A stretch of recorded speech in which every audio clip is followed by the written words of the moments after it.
Welcome to the Voice News.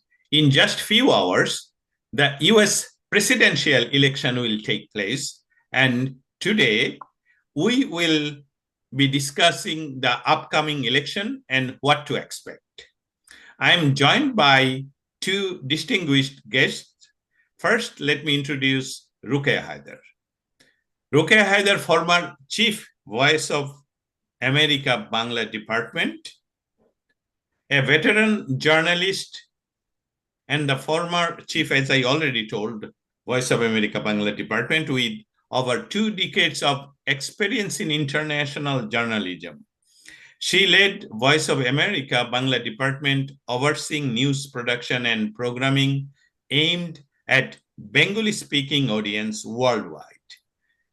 Haider is known for her expertise in South Asian affairs, particularly issues related to Bangladesh, India, and the broader Bengali diaspora. Under her leadership, Voice of America Bangla expanded its digital reach and maintained a commitment to balance high-quality reporting on politics, culture, and global issues. Welcome, Ms. Roquia. Assalamu alaikum, good evening, and all the best to all. And thank you, Dastagir, for inviting me today for this topic, US election. Thank you so much. And my second guest is joining from Bangladesh, a young journalist and reporter of independent TV named Rishad Huda. Rishad Huda is a rising journalist at, as I told already, Independent TV, specializing in anti-corruption investigative reporting, known for his in-depth coverage of political and social issues. Rishad has gained recognition for uncovering corruption and holding power to account. His sharp investigative skill and commitment to truth have made him one of the most promising young voices in Bangladeshi journalism. Welcome, Rishad Huda. Thank you, Mr. Dastagir, to invite me. Thank you. Welcome again, and I'll go back to Ms. Roquia. Just as we know that election is just 6 hours away, maybe. Let me ask you my first question. What are the most important issues voters are focusing on in the 2024 presidential election, and how are candidates addressing that? Thank you. Like worldwide, in different countries right now, the main issues that people are concerned, the voters are concerned, including us, including me, myself, is economy, inflation, and also abortion for women. Abortion is a big issue, healthcare, and of course, the climate change. The climate change issue is becoming greater and greater now. Very recently, just 2 days ago, we have seen the flood in Valencia, Spain, and it is a devastating flood. And it has hit second time, and now it is also hitting, like today, few hours ago, we saw it's Barcelona in Spain. And this is caused by the climate change.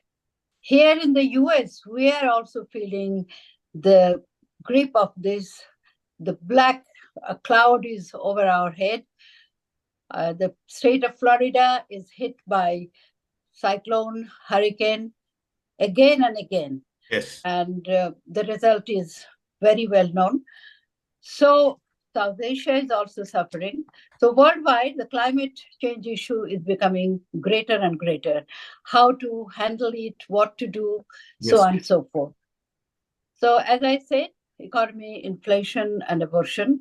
Healthcare, climate change, these are the main issue. And of course, immigration is a big issue for the US because as we know, thousands of people from different areas, different part of the world, rich and poor, even from Europe, affluent countries, people are coming to the US. We have come long Yeah, ago. of course. So it is the land of immigrants. We come for economic reason, for studies, for business, so on and so forth. But now the population is growing worldwide.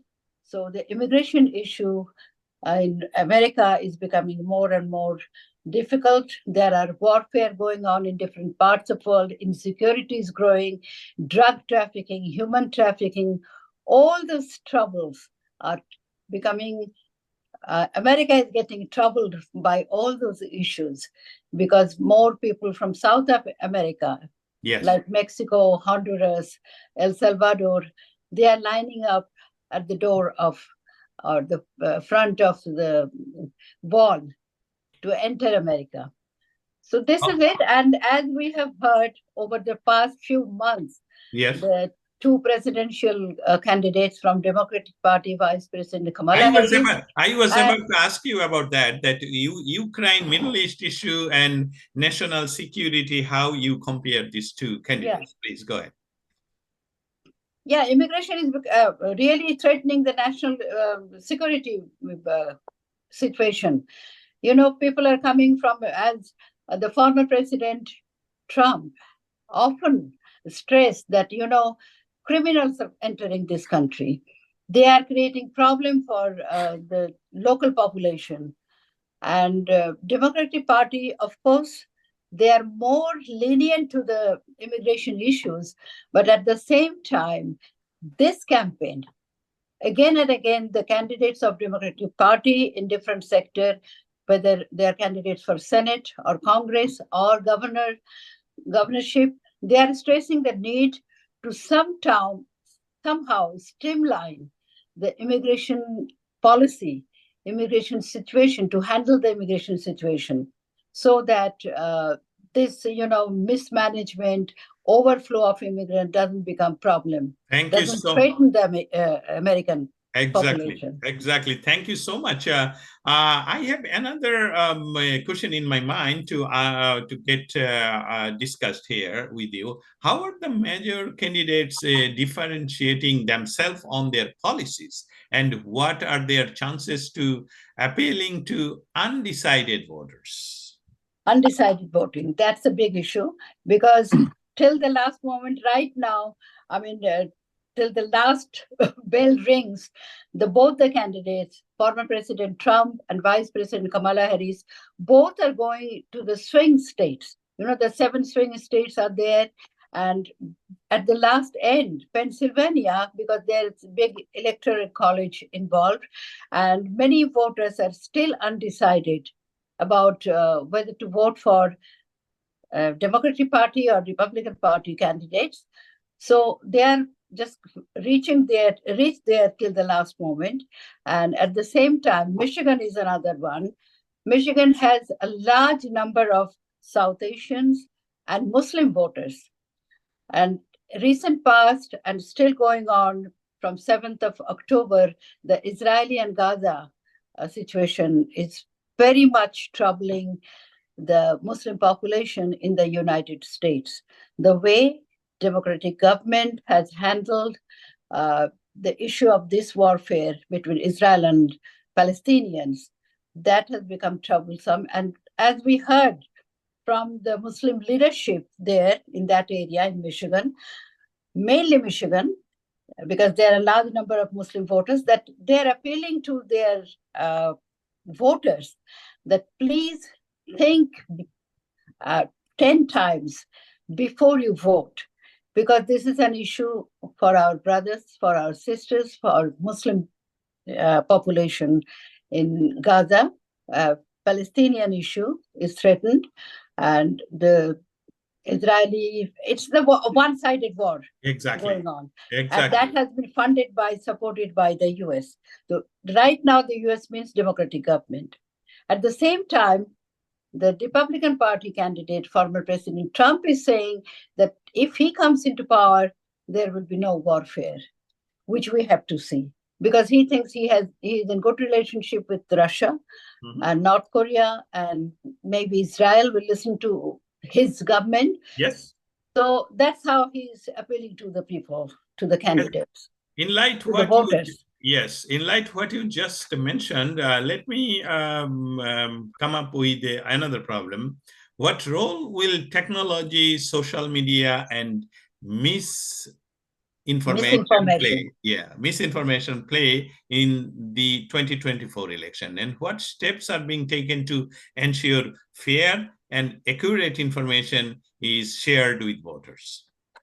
Worldwide, even not in, of course, in the US because of the election, worldwide we have seen there are a lot of misinformation. Because right now somebody would say, well, one of the main candidate has been beaten up by somebody, yes, or he's saying something against this issue, yes, or on abortion issue, their views are not presented properly.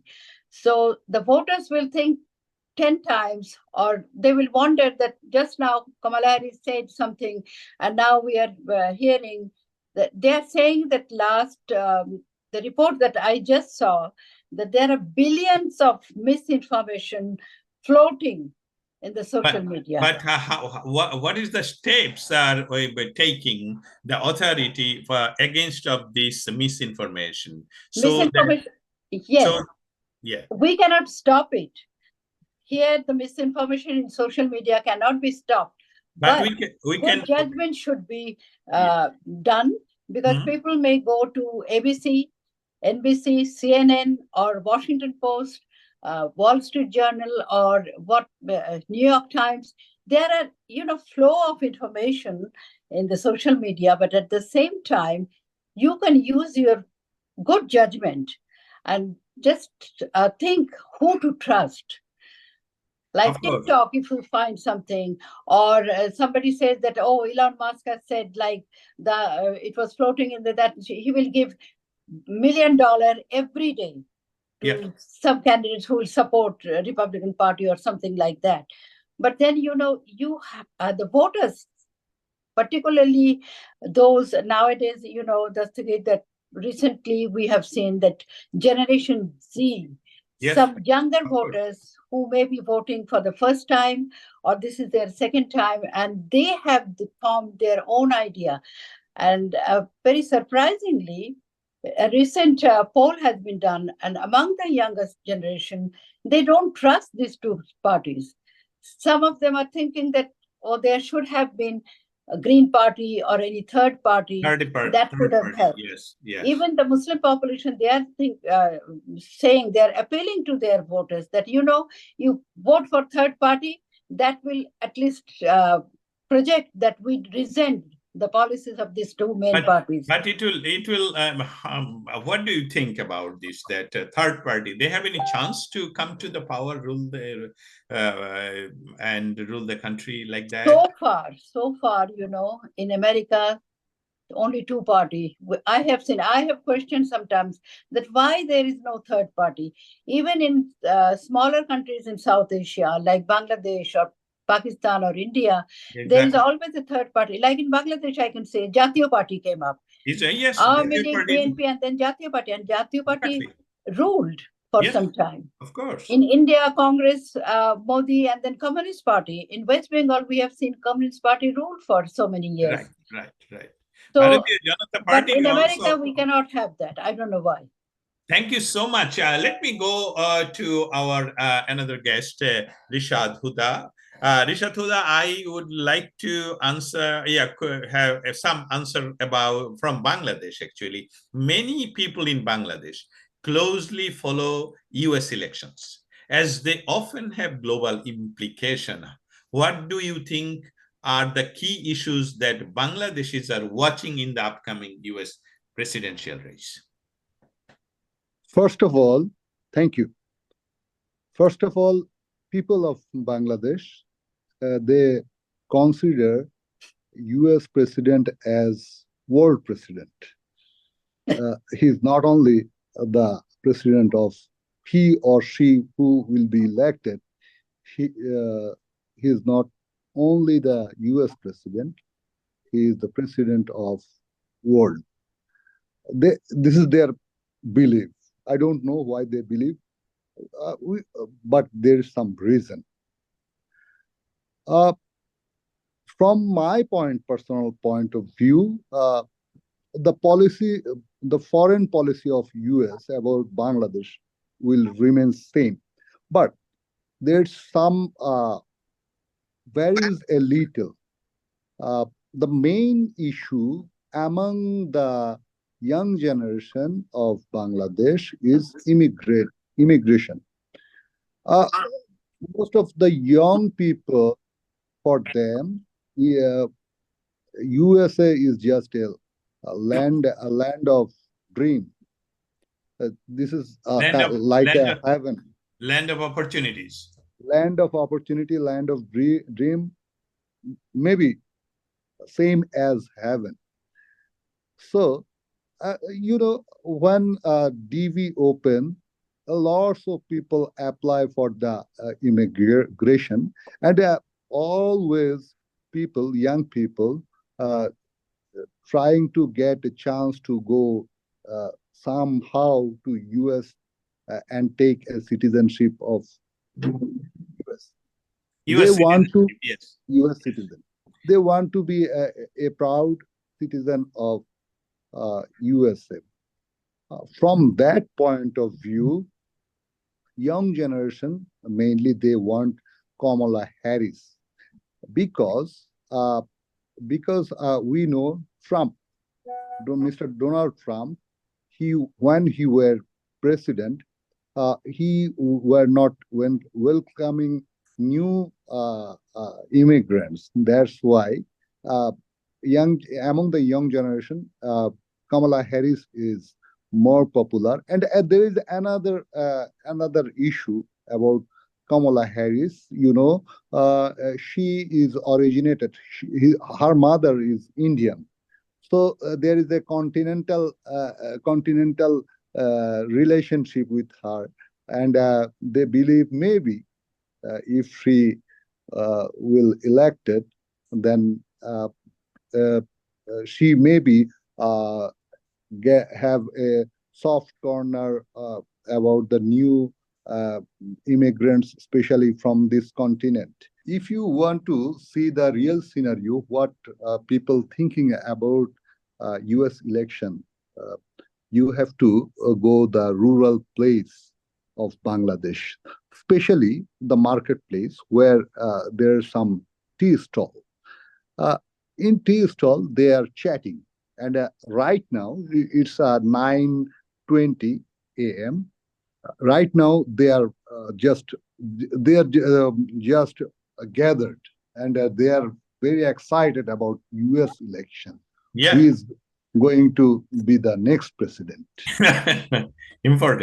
Important issue even to them. Yeah, Yes, thank you so yes, much. It is so important to know that even Bangladeshi rural people, villagers, tea stall is the community hubs, and they are. I know it is from my childhood also. American election and America, everything has big influence, not only in other countries, also in our country. So I'll go back to actually, Rishad, another question to you. How do you feel the outcome of the US election might impact Bangladesh, particularly in terms of foreign policy and economic relationship? uh, uh, there's a little little variation of foreign policy. We know and we believe that U.S. foreign policy doesn't change with the president. It doesn't matter who will be the president. Their foreign policy will be same, but there's some very a little. Uh, Most of the cases, world situation, according to the world situation, if you see the history of Trump era, uh, people believe and it's seen that he didn't make any war, or during his era, there is no war around the world. But now there is a war in two fronts: Ukraine and Israel, uh, and Yeah. Middle East. Palestine, Middle Middle East. What happened when war occur around the world? The Bangladesh is a fuel importing country. Yes. Our fuel price is gone up, Yeah. and most of the time it's $2, $1 to $2. Maybe $1 to $2 is nothing for U.S. citizen, but it is very high price for Bangladeshi people, because they uh, uh, consume vehicle fuel liter by liter, not by gallon by gallon. Per liter, when it's rise up $1 to $2, then this is very expensive for them, because their livelihood is very low and their lifestyle is low for them. And the fuel cost is associated with the all kind of goods and services. Yes. When the it's a Energy. key key factor of the economy of Yes. Bangladesh. Of course.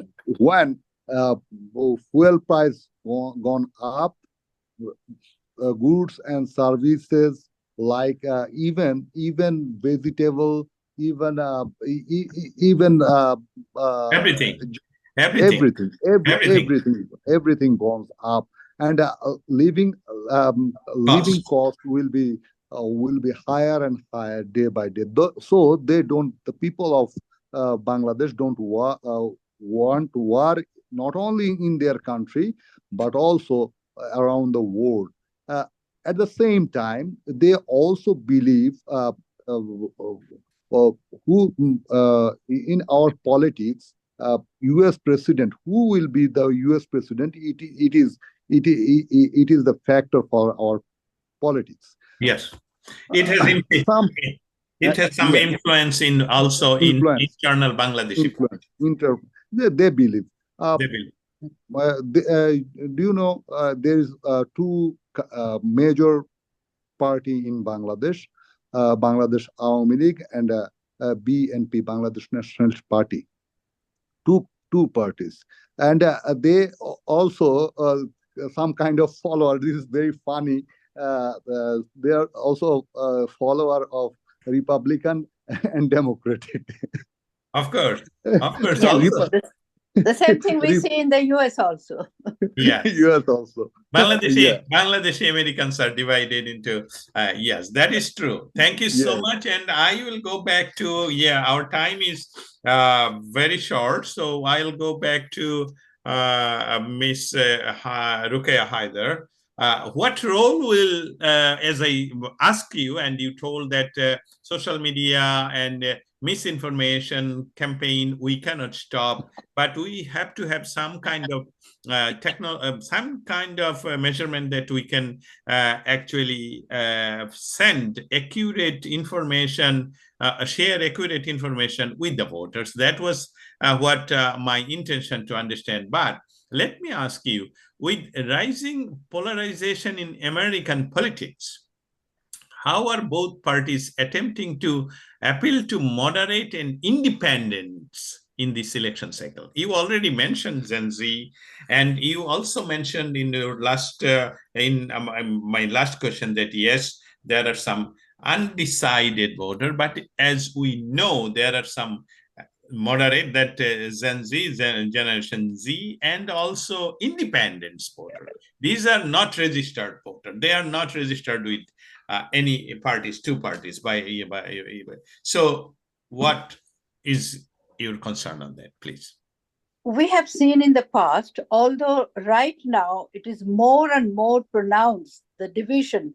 America has been after the last Trump presidency, after 6th of January, you remember that big, almost like insurrection. that when President Biden was inaugurated and he came into power, there was a lot of misinformation, misguidance, and frustrations. And it was like a bitterness amongst the voters, amongst the supporters of the two parties. But gradually, it was eased. But this time, and over the years, I have noticed that during the election campaign, I remember when the senior Bush was campaigning against Clinton.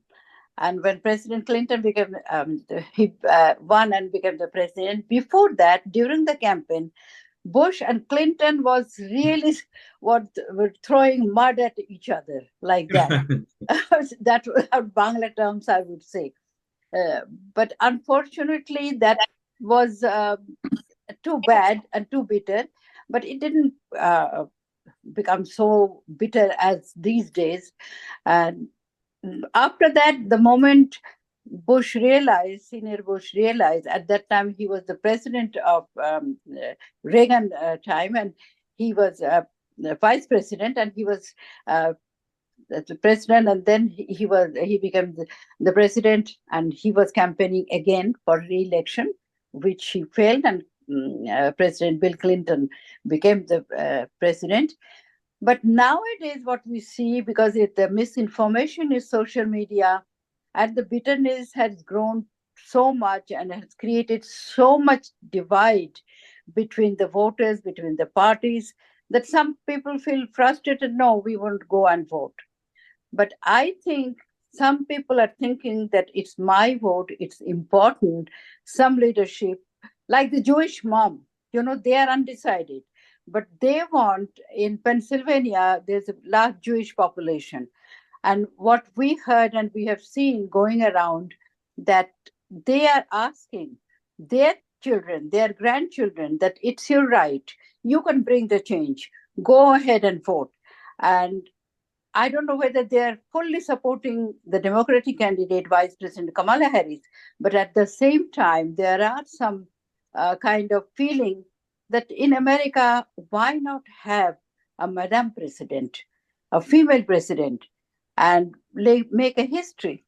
So I would personally like to see a history. And my question, a history, and I would like to see in my lifetime of course, that history, like we saw in President Barack Obama. Barack Obama, Black president, Black American president, and it was never nobody was expecting before he became the official candidate. Then it was a serious historical step, and we've seen already a Black president. And now, next step that you are expecting, as you told, that another history America must make, that is a first ever a female president. Are we ready as a nation? Your question? Are we ready for a female president in USA? Are we ready? Are we, it means USA, ready for that? Whether you are ready or not, whether you accept it or not, when the history brings the changes, we have to accept, and we do accept. Of course. Fortunately. Always no. Because nowadays, Dastagir, you will just look around. There are more immigrant population voting this year. Yeah, most. They have become citizens. Younger population are voting. So there may be some change. Surprising change we may see. Thank you. History in the making.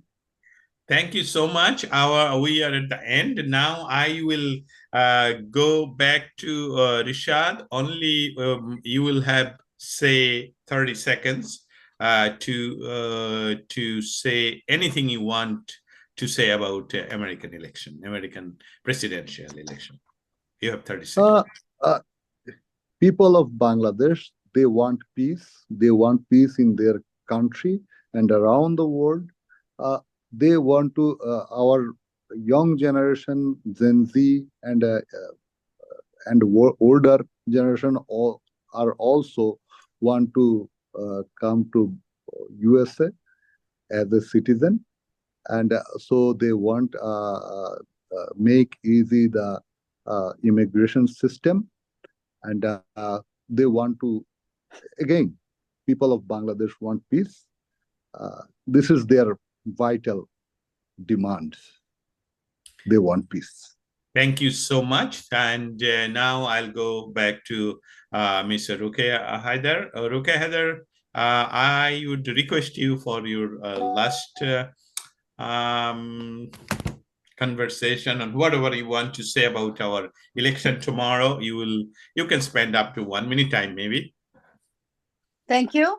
I would say at the end that we are here in the land of immigrants, and we came with lots of hopes and aspirations, and many people are around. And this year, as I mentioned earlier, that more and more, a large number of immigrant voters and young voters will be casting their vote, their right to bring a change. And we have a feeling that there is going to be a change of history. History is in the making. And whatever is best for our next generation, we can see the result in this, the reflection of that in the result of this president election in the US. That's all. Peace. And, we should support each other. And we will see that it's the world, world is changing. We are having breakfast somewhere, then we are having lunch somewhere, and we are having dinner somewhere, same day. So the world, we are the citizens of the world now. We are the world.